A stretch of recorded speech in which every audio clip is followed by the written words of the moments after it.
మహాలక్ష్మియే రుక్మిణీదేవిగా వచ్చింది. ఆవిడ అంత ఉపాసన చేసి ఆయన దగ్గర స్వాతంత్ర్యాన్ని సంపాదించింది. అటువంటి తల్లి లక్ష్మీదేవి అంతటిది ఆయనని సేవిస్తుంది.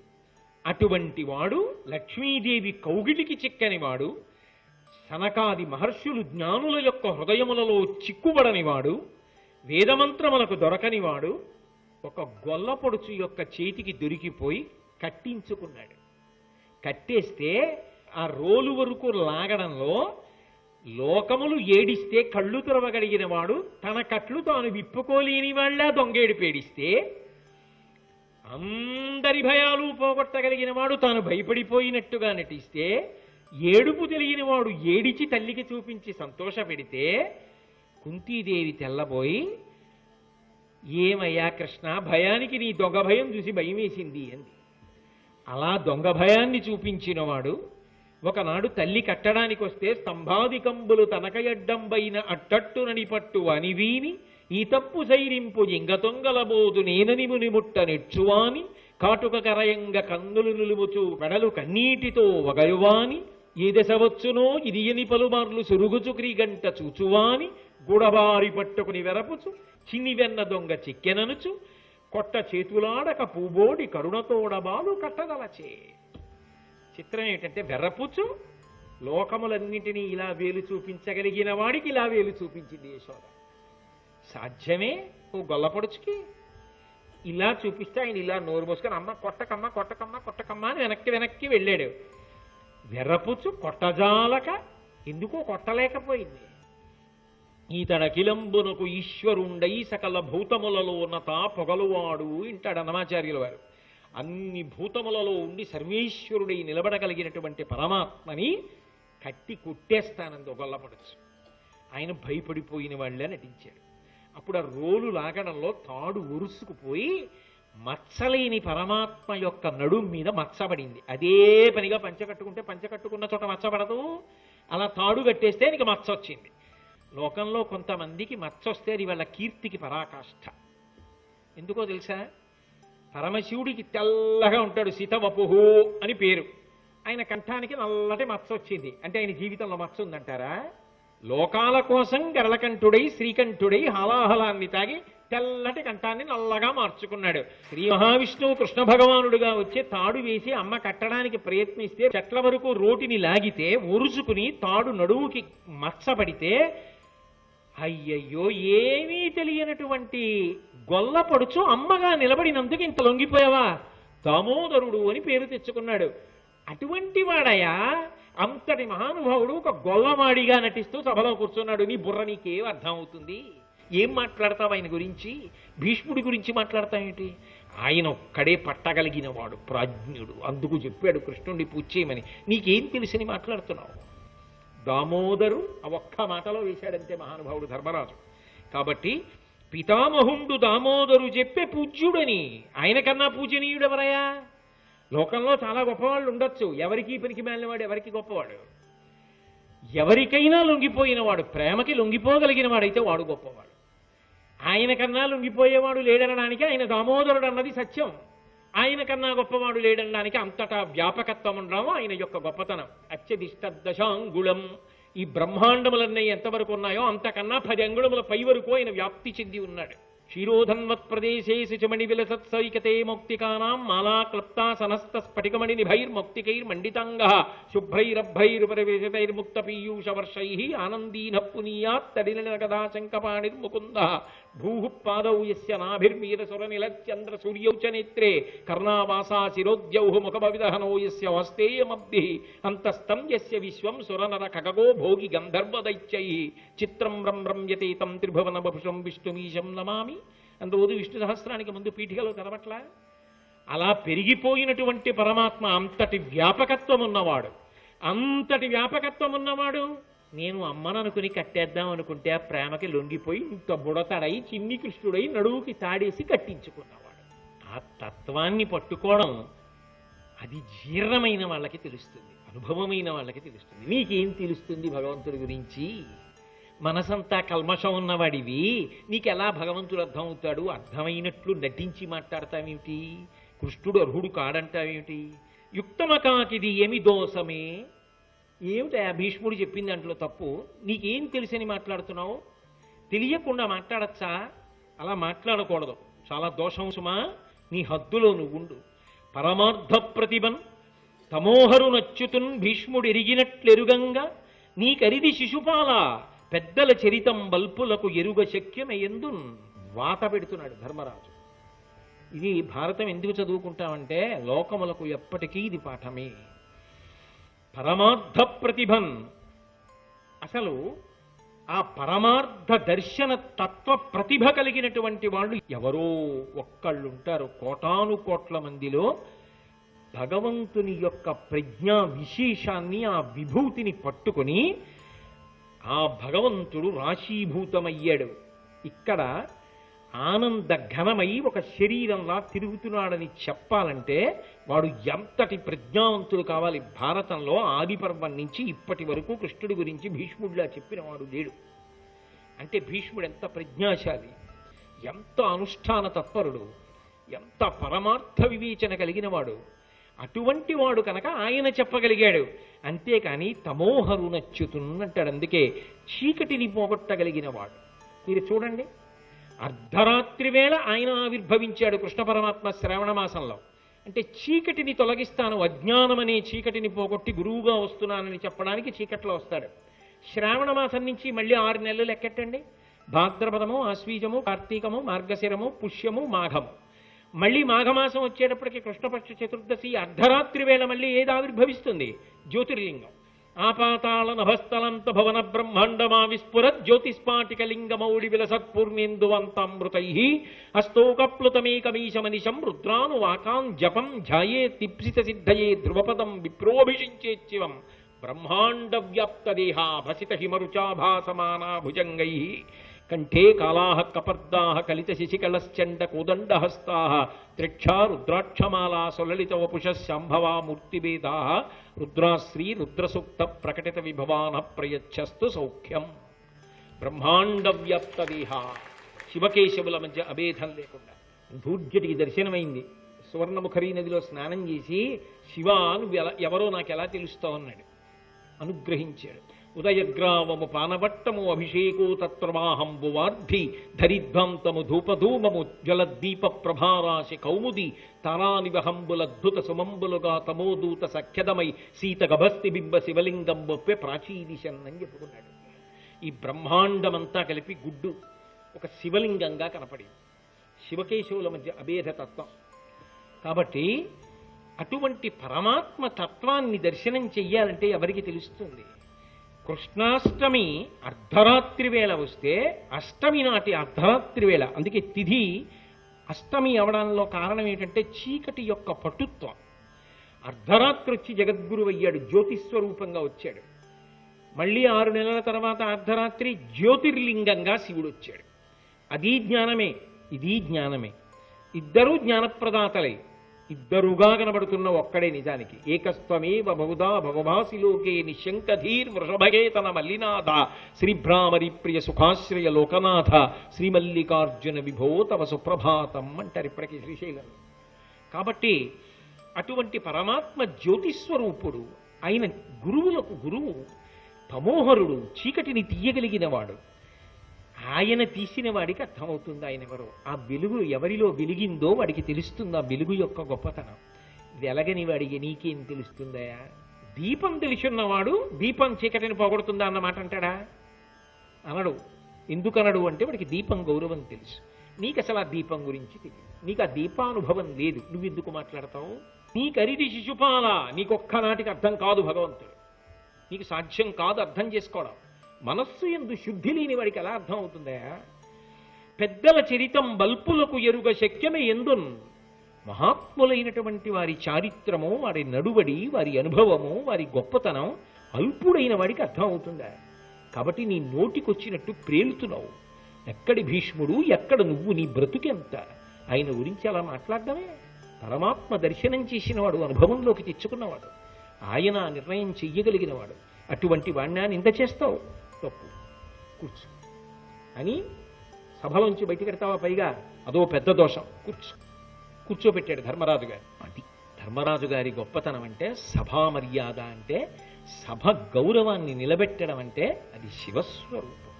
అందుకే సభలో ప్రవేశించడానికి సభలో కూర్చోడానికి అర్హతా నిర్ణయం చేస్తారు. ఎందుకని అంటే అది సభ మర్యాదకు భంగం కాకుండా ఉండాలి కనుక. అధిక యోగ నిష్ఠితాత్మకులకు మహాయోగివరులు తత్వయుక్తి చేసి ఎరిగినట్టు. మహాయోగులైన వాళ్ళుంటారే, అనేన యుజ్యతే ఇది యోగ, అనేకం మామూలుగా కనపడతాయి.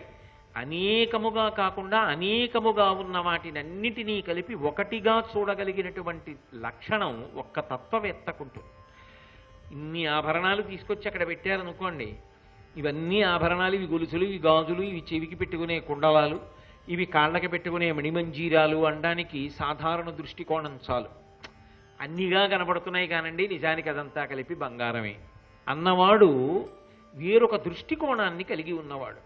అటువంటి తత్వదృష్టి కలిగి భిన్నత్వాన్ని విడిచిపెట్టి అన్నీ కలిపి ఒక్కటే ఆ పరమాత్మ యొక్క ఇన్ని రూపములు తప్ప ఆయన లేనినాడు ఇది లేదు. ఆ బంగారం లేనినాడు ఇన్ని ఆభరణాలు లేవు. ఆ మట్టి లేనినాడు కుండ లేదు, పాలిక లేదు, ప్రమిద లేదు, మూకుడు లేదు, ఏదీ లేదు. కానీ ఇవన్నీ లేకపోయినా మట్టి మాత్రం ఉంటుంది. పరమాత్మ లేనినాడు జగత్తు లేదు, కానీ జగత్తు లేకపోయినా పరబ్రహ్మం ఉంటుంది. ఆ పరబ్రహ్మము ఇన్ని రూపములను పొందిందని తెలుసుకోవడానికి ఎంతో జ్ఞానం అవసరం, ఎంతో తత్వం అవసరం. ఆ తత్వదృష్టి కలిగినటువంటి మహాపురుషులు ఉన్నారు, వాళ్ళు తెలుసుకున్నారు పరమేశ్వరుణ్ణి. నీకు ఏ సాధన ఉందని మాట్లాడుతున్నావు? నీకేం తెలుసని మాట్లాడుతున్నావు? కాబట్టి నీకు ఎరుగంగబోలునే అనుచు భీష్ముడన్న అవసరమునా. నీకు తెలియదు, తెలియని వాడివి తెలియనట్టుగా ఉండడం మర్యాద. అంతేకాని ఏమీ తెలియకపోవడం ఒక తప్పైతే పోనీలే చెబితే వింటాడంటే అది వేరు విషయం. తెలియకపోగా తెలిసున్నవాడిలా తెలిసున్న వాళ్ళని కూడా అధిక్షేపించి మాట్లాడడం, ఎవరినలా మాట్లాడకూడదో వారిని మాట్లాడడం తెంపరితనం, పెంకితనం. మీకు లోకంలో తెల్లవారి లేస్తే ఇటువంటి శిశుపాలురు బోల్డ్ అంతమంది కనపడరు. వాళ్ళకి ఏమీ తెలియదు, కానీ అందరినీ వాళ్ళు ప్రశ్నలు ఇస్తారు. శిశుపాలురు కాదు. కాబట్టి అటువంటి లక్షణాన్ని పొంది ఉండడం దోషం సుమా, అలా ఉండకూడదు. కాబట్టి మారే ప్రయత్నం చెయ్యి అని భీష్మాచార్యుల వారు తన పెద్దరికానికి తగినట్టుగా అంత మర్యాదగా కృష్ణుడి యొక్క పూజనీయత గురించి మాట్లాడుతుంటే సహదేవుడికి ఎక్కడ లేని చీకాకు కలిగింది. మహానుభావుడు, పితామహుడు, తాతగారు, ఇంత ధర్మవేత్త, సమస్త శాస్త్ర పారంగతుడు, గొప్ప ధర్మానుష్ఠాన తత్పరుడు, ఆయన ఒక దుర్మార్గుణ్ణి పట్టుకుని ఇంత నచ్చ చెప్తున్నాడా, ఇంత మర్యాదగా మాట్లాడుతున్నాడా, ఇంత నెమ్మదిగా మాట్లాడుతున్నాడా, వాడు పెద్ద తెలుసున్న వాళ్ళ రెచ్చిపోయి మాట్లాడుతున్నాడా? ఏమనుకోవాలి? లోక స్వభావం. ఒళ్ళు మండిపోయింది సహదేవుడికి. ఆయన లేచి అన్నాడు, శ్రీకృష్ణుడికి అర్ఘ్యం ఇచ్చేశాం, ఆయన అధికుడు అని సభా పూజ ఆయనకి అందిపోయింది, దానికి ఇక తిరుగులేదు. దుర్బుద్ధితో దీన్ని కాదనేవాడు ఎవడైనా ఉంటే చెప్పండి, నా పాదం నెత్తి మీద పెట్టి తొక్కేస్తాను అండి అన్నాడు లేచి. ఈ మాట సహదేవుడు సభలో లేచి అనగానే ఆయన అసహనం, ఆయనకి అంత చీకాకు కలిగితే నిజానికి అది దోషం కదా. కానీ చిత్రం ఏమిటంటే పైనుంచి పుష్పవృష్టి కురిపించారు దేవతలు. అంటే ఒక హద్దు దాటి ప్రశ్నించడం అన్నది ఎప్పుడూ మంచిది కాదు. ఏదో చెప్తున్నాడు కదా యువతలవాడు జవాబులని చెప్పి ఏమీ తెలియని వాడు పరిధి దాటి ప్రశ్నించకూడదు. అవతలవాడి మర్యాద తెలుసుకుని మాట్లాడడం యువతలవాడికి రావాలి. లేనప్పుడు వినేవాడి కొళ్ళు మండిపోతుంది. మండిపోయి సహదేవుడు అన్నాడు, నా పాదం కింద పెట్టి తొక్కేస్తానన్నాడు. దేవతలు పుష్పవృష్టి కురిపించారన్న మాటకు అర్థం ఏమిటో తెలుసా? ఇలా సమాజము ఉండకుండుగాక, ఆ స్థితి రాకుండుగాక. కాబట్టి ఒక్కడు ఆయన ధర్మానికి కట్టుబడి మెల్లిగా మాట్లాడినా శిశుపాలుడు అంత వక్రమార్గంలో మాట్లాడుతుంటే సహించలేని వాడొకడున్నాడు. ఆ సహించలేనితనం పరమధార్మికం తప్ప అది హద్దు దాటడం కాదు. అందుకే చిలువుగా పుష్పవృష్టి కురిశన్ సహదేవుపైన్ దివంబునన్ వెలయగా సాధువాదములు వించే సభాసదులెల్ల విస్మయాకులిత మనస్కులైరి తన కుంచెయు కృష్ణ మృగాజినంబునున్ పలుమురు వీచుచున్ కలహబంధుడు నారదుడాడే వేడుకన్. ఎప్పుడైతే సహదేవుడు హద్దుమీరిపోతున్నటువంటి శిశుపాలుణ్ణి నియంత్రించే ప్రయత్నం చేసి తన కాలు పైకి ఎత్తాడో, పాదం కింద పెట్టి తొక్కేస్తాను జాగ్రత్త అన్నాడో, పైనుంచి దేవతలందరూ సహదేవుడి మీద పుష్పవృష్టి కురిపించారు. అందరూ కూడా సాధు సాధు అని పైనుంచి ఋషిమండలం దేవతామండలం పలికింది. సభలో ఉన్న వాళ్ళందరూ కూడా ఆశ్చర్యంతో, విస్మయంతో, భయంతో కూడుకున్నటువంటి మనస్సు కలిగినటువంటి వారై నిశ్చేష్టితులై నిలబడిపోయారు. నారద మహర్షి ఈ విషయాన్ని చూసి పరమానందపడిపోయి తన దగ్గర ఉన్న చామరాన్ని కట్టుకోవడానికి తెచ్చుకున్న ఆ నల్లజింక చర్మాన్ని రెండింటినీ గాలిలో ఊపుతూ ఆనందపడిపోయాట. ఎందుకని అంటే ఈ పద్ధతికి అలవాటు పడిపోయిన వాడు చివరికి ఏమవుతాడంటే అలా మాట్లాడడానికి అలవాటు పడిపోయి అలాంటి మాటలు కంఠంలోంచి వచ్చాయి కాబట్టి ఆ కుట్టుకు తెగిపోయే సమయం ఆసన్నం అయిపోయింది. ఒకనాడు శాపాన్ని పొంది శిశుపాలుడిగా వచ్చిన వాడికి శాప విమోచనం అయిపోయి మళ్ళీ ఆ జయ విజయుల్లోకి వెళ్ళిపోవాలి. కాబట్టి ఆ సందర్భం ఏర్పడిపోతోంది. మాటల చేత తెచ్చుకుంటున్నాడు మృత్యువు, యుద్ధం చేసి కాదు, మాటలతో తెచ్చుకుంటున్నాడు రా మృత్యువు. వీడు లోకంలో ఎంత ప్రమాదకరమైన పోకడ. నోరు ఉంది కదా అని మాట్లాడడం కాదు, మాట్లాడిన తరువాత వచ్చే ప్రమాదాన్ని గుర్తెరగలేకపోతున్నాడే. ఇది లోకం ఎప్పటికీ తెలుసుకోవలసినటువంటి గొప్ప సందేశం కదా. అందుకని నారద మహర్షి చామరాన్ని కృష్ణాజినాన్ని ఊపుతూ ఆనందపడిపోయి నిలబడ్డాడు. ఆ నిలబడినటువంటి సమయంలో శిశుపాలుడు ఆయన యొక్క సేనాధిపతి మిగిలినటువంటి వారికి కనుసైజ్ఞ చేసి, నన్ను మీలో ఎవరు సమర్థిస్తారో వాళ్ళందరూ యువతల వైపుకు వచ్చేయండి, ఎవరు ధర్మరాజుని సమర్థిస్తారో వాళ్ళు ఒక పక్షంలో ఉంటారు, యుద్ధం చేద్దామని చెప్పి యుద్ధానికి సన్నద్ధపడుతున్నారు. వెంటనే యుద్ధం ప్రారంభమయ్యే ముందు ఎటువంటి శబ్దములు వస్తాయో అటువంటి శబ్దములు సభలో బయలుదేరే. గుర్రాలు కదిలిన చప్పుడు, ఏనుగులు కదిలిన చప్పుడు, సైన్యం మొహరిస్తున్న చప్పుడు, ఇటువంటి చప్పుళ్ళన్నీ బయలుదేరే. ధర్మరాజు గారు గబగబా బయలుదేరి ఆ భీష్మాచార్యుల వారి దగ్గరికి వచ్చి, అయ్యో ఇంత పవిత్రమైన సభ, సభా మర్యాద కోసం, సభా గౌరవం కోసం ఎంత కొట్టుకుపోయాడో చూడండి ధర్మరాజు గారు, ఎంత కొట్టుకుపోయాడో చూడండి భీష్మాచార్యుల వారు. ఇది ఈ దేశ సంస్కృతి. సభ అంటే అంత మర్యాదగా ఉంటుంది, సభ అంటే అంత గౌరవంగా ఉంటుంది.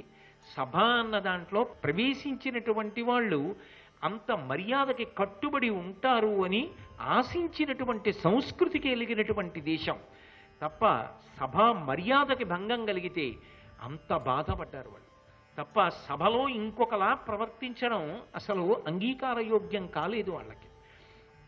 కాబట్టి ధర్మరాజు భీష్ముడి దగ్గరికి పరిగెత్తుకొచ్చి, అయ్యో ఇదేమిటి ఇంత రాజసూయాగం చేసి పెద్దవాడని చెప్పి కృష్ణ భగవానుణ్ణి పిలిచి పూజ చేస్తుంటే ఈ కలకలం ఏమిటి, చివరికి యుద్ధం ప్రబలనం ఏమిటి, తాతగారు ఏమిటి అల్లరంతానని చెప్పి అడిగాడు. వెంటనే భీష్ముడు అన్నాడు, నీ యజ్ఞమునకు విఘ్నము సేయగ నోపుదురేయురులు, జితజైత్యుడు నారాయణుడు యజ్ఞపురుషుడజేయ పరాక్రముడు దీని చేకుని కావన్.